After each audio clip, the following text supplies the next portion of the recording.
Welcome back to my channel, Star Booze.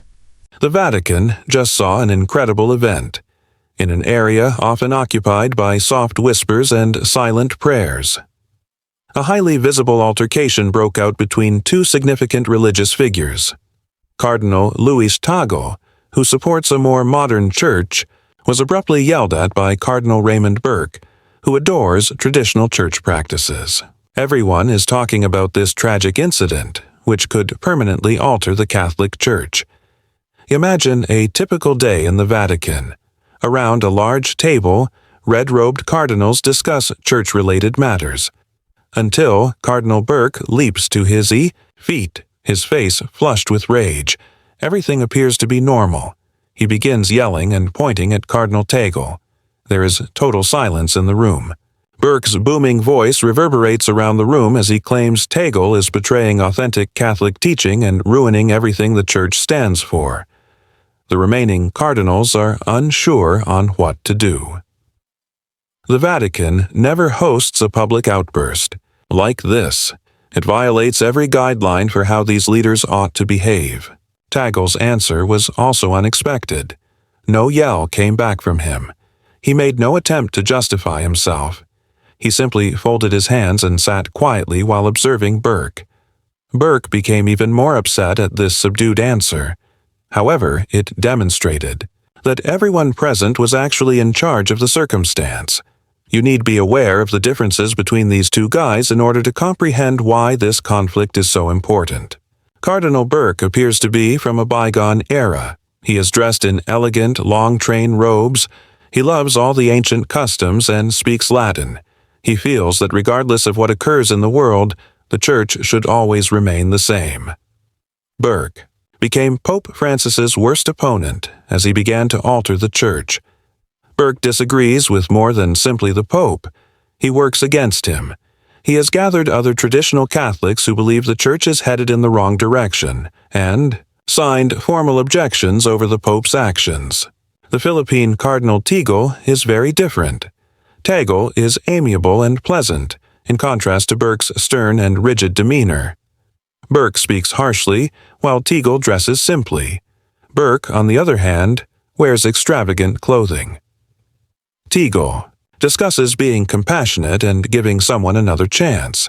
Tagle is obviously liked by Pope Francis, who has awarded him significant positions. A lot of people believe that Tagle might one day be the Pope.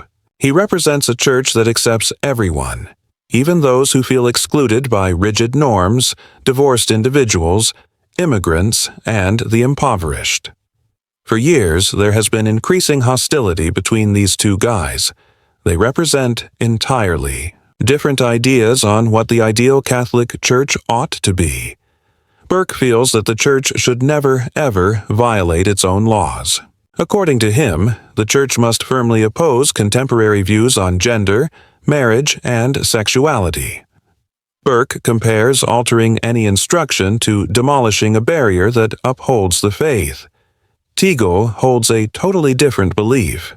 He believes that the Church should be less judgmental and more loving. He would rather concentrate on assisting others than upholding the law. "Who am I to judge about gay people?"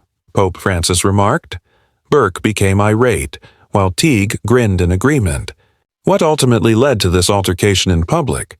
According to Vatican officials, Burke recently found out of a new document that would facilitate communion for Catholics who have divorced. This was too much for Burke. He couldn't remain silent any longer since he believed Tagle was the one driving these developments. Astonishing things occurred in the room while Burke yelled. The cardinals started to move in real life. Some drew nearer to Burke and nodded in accord with his remarks. Others showed their support for Tagle by approaching him. The Catholic Church as a whole divided into two distinct groups during that heated era: those desiring change and those clinging to tradition. Everyone instantly saw a split that had been concealed for years. At last, an elderly Italian cardinal rose and pleaded with everyone to stop.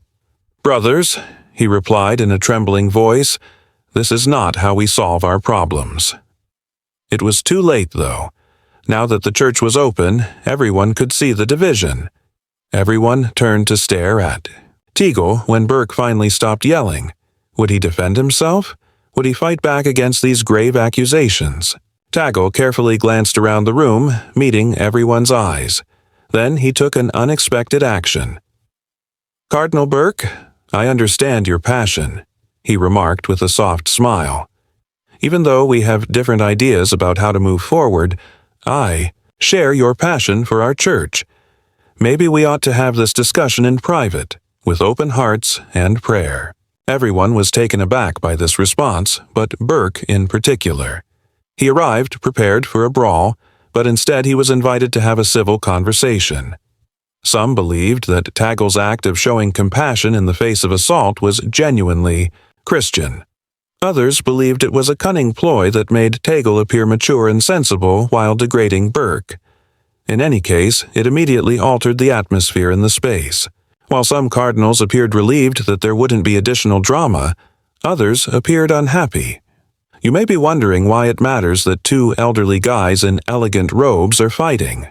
But millions of people worldwide genuinely care about this battle. There are 1.3 billion adherents of the Catholic Church worldwide.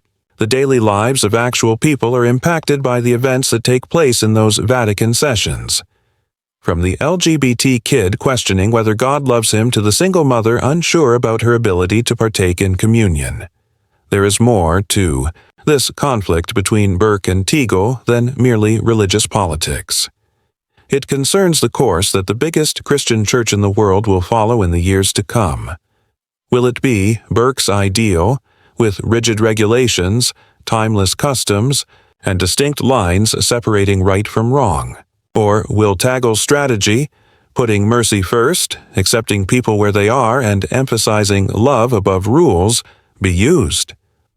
How the Church handles a number of significant issues will depend on the response to this question. The extent to which this dispute has split the Church's leadership is something that the official Vatican spokespersons are omitting to mention. Cardinals from all over the world are reportedly being invited to choose a side. Church leaders are making late-night phone calls. Vatican rooms are being used for secret gatherings. Will Burke face consequences for his outburst? That is what everyone is wondering. Will this attack give Tagle more power?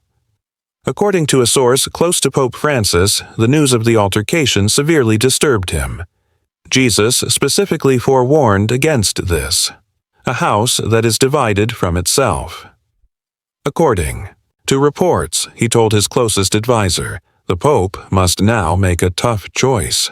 He runs the risk of elevating Burke to the status of a hero in the eyes of Orthodox Catholics, who already feel disregarded if he punishes him. He sends a message that such behavior is okay if he does nothing. Additionally, he widens the rift in the already split church if he publicly supports Tagle. Catholics worldwide are taking sides as word of this conflict spreads. Priests in traditional parishes are standing up for Burke. Progressive communities are applauding Tagle for handling the onslaught with composure. Social media is rife with controversy. Catholic bloggers are dissecting every gesture and phrase spoken during the altercation. Additionally, the Vatican civil war and the church nearing breaking point are making headlines in mainstream news sites. For a church that often operates at a very sluggish pace, this unexpected disagreement feels seismic. Months or perhaps years will pass during the aftershocks. Although work on the document that precipitated Burke's outburst is ongoing, insiders claim it might alter the Church's policy towards divorced Catholics who remarry. These Catholics are currently prohibited from receiving communion until their first marriage is formally deemed void or annulled. The new agreement would make it simpler for these Catholics to resume their full involvement in church activities. Burke believes that this modification calls into question the idea that marriage is a lifelong commitment. According to Tagle, it's about being kind to those who are going through a tough time. However, this is only the first problem. Deeper issues like the Church's position on birth control, women's responsibilities in the Church, same-sex couples, and how to handle the dwindling numbers in Western nations are hidden behind it. The identical question is brought up by each of these problems. How much can be changed without the Church losing its identity? 3 consequences are anticipated. From this momentous showdown, according to Vatican experts, the conventional win comes first. Pope Francis may conclude that Burke's worries are legitimate despite his improper actions. This would entail halting or reducing the pace of numerous planned reforms. Progressives would feel deceived, while traditional Catholics would rejoice. The progressive approach comes in second. The Pope may support Tagle wholeheartedly and advance even more reforms. There would probably be a formal split in the Church as a result of traditional groupings. Breaking away, the median path comes in third. Pope Francis will probably look for a middle ground that maintains both groups in the Church. This could indicate that although some modifications are postponed, others proceed. One thing is certain regardless of the route taken. The Church cannot continue to act as though these differences don't exist. They are now visible to everyone. The actual persons impacted by these choices are obscured in all the commotion surrounding church politics. Individuals such as Maria, a 3-time divorced mother who remarried after her first husband left the family. She has been going to Mass for 10 years, but she hasn't been able to receive communion. She says, "I feel like a second-class Catholic." The Church claims that although God pardons all sins, divorce is reportedly not one of them. Or James, a gay man who is a devout Catholic. "This wasn't my choice. I just want to be accepted in the Church I love," he says, without having to deal with accusations of immorality. The Burke-Tagle conflict is more than just Vatican rumors because of these intimate tales. Actual lives are at stake. The Catholic Church has previously experienced such a profound split. Over the course of its 2 millennia of existence, the Church has endured numerous hardships. From the Protestant Reformation, which permanently altered religion, to the Great Schism that divided Eastern and Western Christianity. The Church had to choose how much to alter and how much to remain the same each time. There were always contentious discussions between those who favored reform and those who wished to maintain tradition. The pace of modern communication is what sets this moment apart. Church disputes used to fester for decades before the majority of Catholics were even aware of them. Millions of people were informed about Burke's rant today in a matter of hours. Church leaders will therefore have less time to resolve conflicts amicably. Compared to previous confrontations, there is a lot more pressure to make a definitive choice. This Vatican conflict is important, whether or not you identify as Catholic. The largest and most established continually functioning organization in the world is the Catholic Church. Its choices have an impact on global politics, social concerns, and ethical discussions. Millions of people's perspectives on topics like divorce, homosexuality, and women's responsibilities may alter if the Church takes a more progressive turn under leaders like Tagle. It could become a potent force opposing many contemporary societal trends if it strengthens its adherence to tradition under leaders like Burke.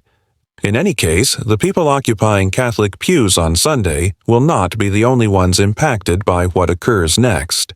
Don't just stand by and let this drama play out. Ordinary Catholics have the opportunity to speak up at this time.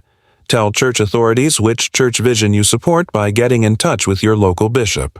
Share your opinions with other Catholics in your town to join the discussion. As this story unfolds, keep yourself updated by following the coverage and offering up prayers for harmony. Regardless of your stance, hope that the Church can work together to find a solution. The conclusion of this early Vatican conflict will influence the Catholic Church for many years to come. Was Burke correct to voice his opinions, or did he go too far? Does Tagle's soft attitude represent the Church's future, or is it a risky break from custom?